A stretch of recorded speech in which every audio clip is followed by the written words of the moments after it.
Persoalannya, apakah Islam yang disebarkan di rantau ini melalui mata pedang? Dan tentara Islam dari negara manakah yang datang dan memaksakan Islam di timur pantai Afrika?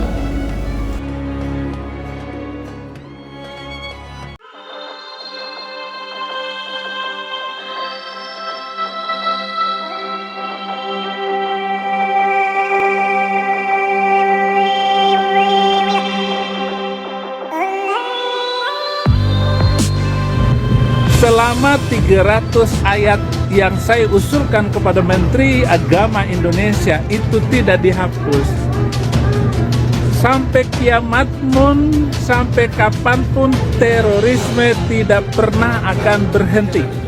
Terlampau cepat menyebar kemana-mana. Dan kuncinya adalah karena pedang. Benarkah Islam disebarkan melalui mata pedang? Tuduhan Muhammad mengembangkan agama Islam melalui mata pedang adalah satu idea yang sering dimainkan pihak yang anti-Islam. Idea ini boleh difahami melalui dua perspektif yang berbeza. Pertama, Islam menggalakkan keganasan, dan kedua, Islam memaksa agama lain untuk menganut agama Islam. Stereotip ini kekal sehingga ke hari ini. Kita dapat melihat bagaimana tragedi 11 September menjadi alat propaganda, bagaimana ideologi mata pedang terus dimainkan. Oleh itu, apa yang perlu kita fahami ialah ideologi mata pedang ini telah menjadi sebati dalam diri masyarakat Barat. Tidak terlepas dari kejahilan dan kedangkalan sang apologet Kristian, Bapa Abraham Moses, yang mengusulkan kepada Menteri Agama Indonesia agar 300 ayat Al-Quran dihapuskan kerana pada anggapannya ia penyebab berlakunya terorisme di seluruh dunia. Beliau juga membuat tuduhan tidak berasas dengan mengatakan bahawa Islam disebarkan ke serata dunia melalui mata pedang.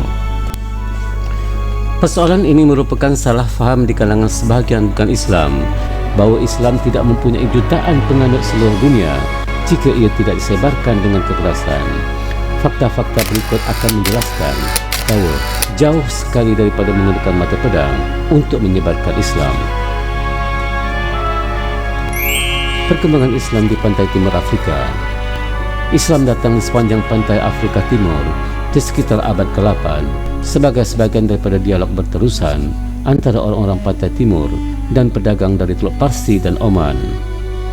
Jumlah penduduk Islam sebanyak 28,9 juta, mewakili 39% dari keseluruhan penduduk di rantau ini, dengan Tanzania mempunyai penduduk Islam yang terbesar seramai 10,2 juta orang. Negara-negara lain yang mempunyai penduduk Islam yang agak signifikan termasuklah Malawi, Somalia, Ethiopia, Sudan, dan Mauritius. Islam telah merebak dengan cepat di pantai timur Afrika. Persoalannya, apakah Islam yang disebarkan di rantau ini melalui mata pedang? Dan tentara Islam dari negara manakah yang datang dan memaksakan Islam di timur pantai Afrika? Thomas Carlyle, ahli sejarah dan ahli falsafah Scotland. Beliau dalam bukunya Heroes and Heroeship merujuk kepada tanggapan salah mengenai penyebaran Islam.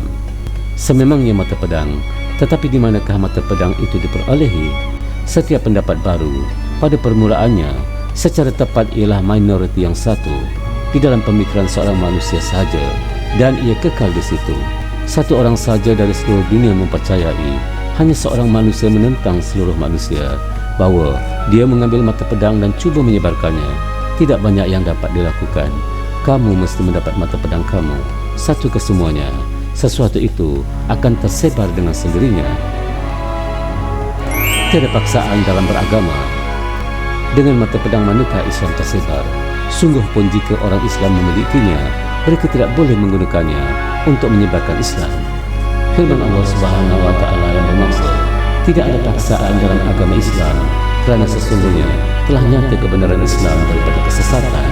Surah Al-Baqarah ayat 256. Isu akidah yang dibawa Islam ialah bagi mendapat penerangan dan pemahaman, bukannya memaksa atau menekan dengan kekerasan bagi seseorang untuk menerimanya. Agama ini datang untuk berbicara dengan segala daya pemikiran manusia, perasaannya yang terharu serta fitrahnya yang tenang. Islam memberi kebebasan memilih akidah serta menjamin kebebasan sepenuhnya menerusi nas yang putus dan qat'i, seolah-olah kebebasan diberi itu tidak boleh dicabar atau diceroboh oleh sesiapa, biarpun dia seorang nabi atau pemimpin yang berkaliber. Ayat ini cukup untuk dijadikan dasar bagi menolak tuduhan pihak musuh Islam dan segelintir umat Islam yang menyatakan Islam ditegakkan dengan mata pedang. Selain itu, menurut mereka, Islam ini sebenarnya ditawarkan kepada manusia secara kekerasan. Sesiapa yang mahu menerima akan selamat, tetapi siapa yang menolak, maka pedanglah sebagai hakimnya. Namun, secara menjadi saksi yang jujur, betapa dustanya tuduhan yang dibuat itu. Benarkah Nabi Muhammad menggunakan pedang untuk memaksa seseorang mengenal Islam? Padahal, ayat itu turun pada saat Islam mulai mengecapi kejayaannya dan mengenai peperangan umat Islam dengan orang Yahudi Bani Al-Nadir yang berlaku pada tahun ke-4 Hijrah. Ia sama sekali bukan usaha paksaan beragama. Pedang akal, kebijaksanaan dan kebenaran. Ia adalah mata pedang akal, yakni kebijaksanaan dan kebenaran. Mata pedang yang menawan hati dan pemikiran manusia. Firman Allah Subhanahu wa taala yang bermaksud, serulah manusia kepada jalan Tuhanmu dengan hikmah dan pengajaran yang baik, dan berdebatlah dengan mereka dengan cara yang baik. Al-Quran Surah An-Nahl ayat 125. Sebenarnya Islam tersebar di seluruh dunia dengan hujah serta dakwah secara lisan serta hikmah, sama ada di negara Arab pada awalnya atau negara bukan Arab pada zaman pertengahan dan akhir. Cukai jizyah yang dikutip daripada bukan Islam tidak boleh dijadikan alasan sebagai menindas kerana umat Islam juga membayarnya atas nama zakat. Selain itu, jizyah dikutip daripada rakyat bukan Islam bagi menampung perbelanjaan menjaga keselamatan nyawa dan harta benda mereka di bawah naungan kerajaan Islam yang memerintah. Perkataan Al-Rus artinya hidayah, jalan kebenaran atau bimbingan. Kata lawannya ialah Al-Ghay, iaitu penyelewengan, kesesatan dan jauh daripada kebenaran. Apabila fitrah seseorang itu suci, fikirannya dapat berfikir dengan baik pada dalil kebesaran Allah, maka hidayah pasti ditemuinya, dan itulah iman kepada Allah Subhanahu wa taala serta kufur kepada taghut. Perkataan taghut diambil daripada kata dasarnya tagha, artinya melampaui batas, melimpah dan melampaui sempadan.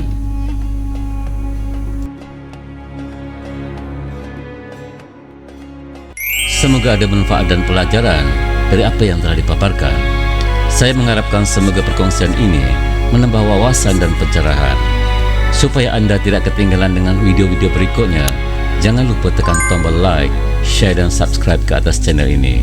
Semoga Allah Subhanahu wa taala mengurniakan ilmu dan kefahaman kepada kita. Saya akhiri paparan kali ini. Semoga ada hikmah dan pembelajaran yang dapat dipetik. Sesungguhnya yang terbaik itu milik Allah. Akhir kata, Maha benar Allah dalam segala firman-Nya. Allahumma salli ala Sayyidina Muhammad wa ala ali Sayyidina Muhammad. Aqulu qawli hadza wa astaghfirullahalazim li wa lakum. Assalamualaikum warahmatullahi wabarakatuh. Jumpa lagi. Bye.